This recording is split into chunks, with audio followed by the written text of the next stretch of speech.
अरे जइबा तोरा बहिनी के साथ लेके की बात। अरे बराती साला आया आना नाच लेके, अरे डीजे बैंड बाजा ना साथ लेके। अच्छा आइलो ना झूठे बोले छै ई सब की कहिया। कुछो नहीं, वो खाली दुल्हा वाला गाड़ी देखे छी अलग और कुछ ना गइल हो तो सब सही में डीजे ऑन लो।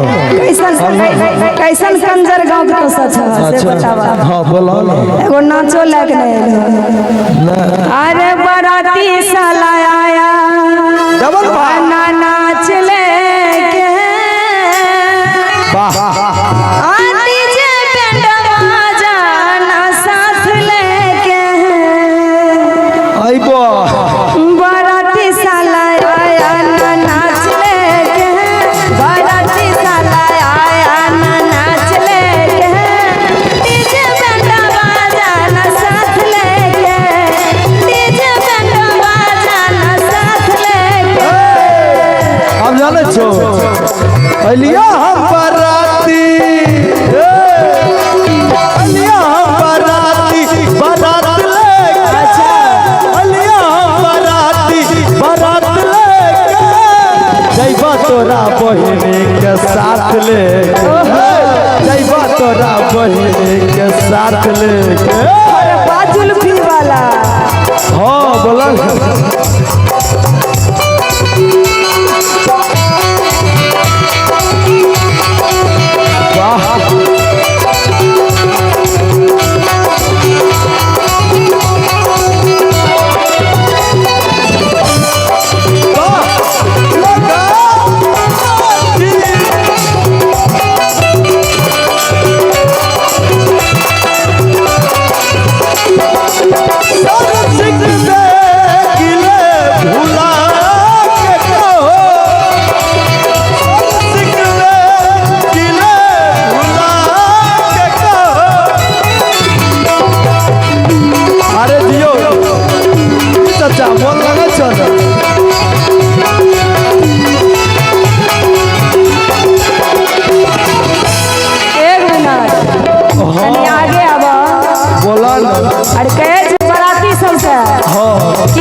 कितनो कुछ बोल ले हमरे के गो बात रहता बोला अलिया हम बाराती बारात लेके अलिया हम बाराती बारात लेके जइबा तोरा बहिनी के साथ ले जइबा तोरा बहिनी के साथ ले अरे वाह क्या बात है वाह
अरे जइबा तोरा बहिनी के साथ ले